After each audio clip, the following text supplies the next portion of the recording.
sou o professor Chico e hoje vamos discutir a primeira lei de Newton.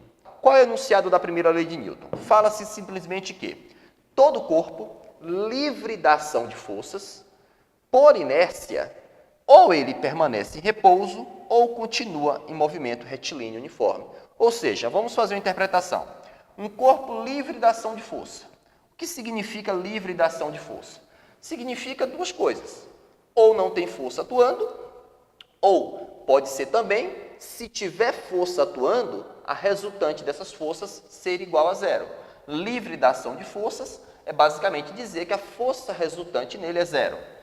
Nesse corpo, por inércia, que é uma propriedade inata ao corpo, ou ele permanece em repouso ou continua em movimento uniforme. Resumindo, se não há força atuando, ou se há força, porém a resultante é zero, a tendência natural do corpo é ficar como está. Se ele está parado, a tendência é continuar parado. Se ele está em movimento, a tendência é continuar em movimento.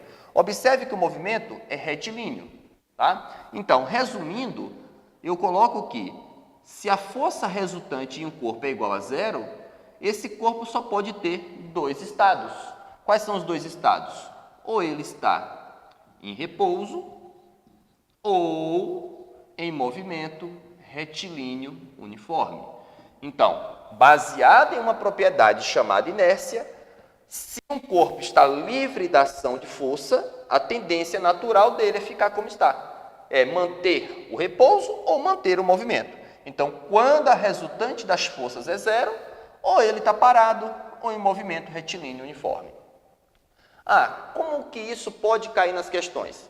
Geralmente cai nas questões vestibulares exemplos simples de situações do cotidiano que você deve explicar utilizando esses conceitos. Um exemplo mais comum, cinto de segurança. Qual a finalidade de um cinto de segurança? Olha, o cinto de segurança aplica no corpo uma força a fim dele não vencer a inércia. Ou seja, a tendência natural do corpo, quando está em movimento, é manter o movimento. De tal forma que o cinto de segurança aplica uma força no corpo para que essa inércia não seja vencida. De tal forma que, um exemplo simples, imagine que você tem aqui um vagão, eu tenho uma pessoa nesse vagão. Esse vagão está em movimento. Se esse vagão está em movimento, todo mundo dentro do vagão está em movimento acompanhando o vagão. Se rapidamente o motorista do vagão freia, essa pessoa que está em movimento tem uma tendência natural de manter o movimento. Ela tem uma propriedade chamada inércia, de tal forma que, freando, essa pessoa tende a ser jogada para frente. Se ela está em movimento, ela tende a manter o movimento.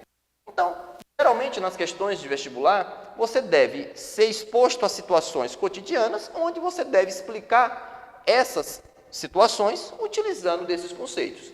Em questões que envolvem a primeira lei de Newton, não pode deixar de conter na sua resposta, caso seja uma questão dissertativa, esses nomes. Inércia, primeira lei de Newton, tem de citar esses conceitos, porque são esses conceitos que serão exigidos, que estão sendo exigidos nessas questões. Muito obrigado a todos.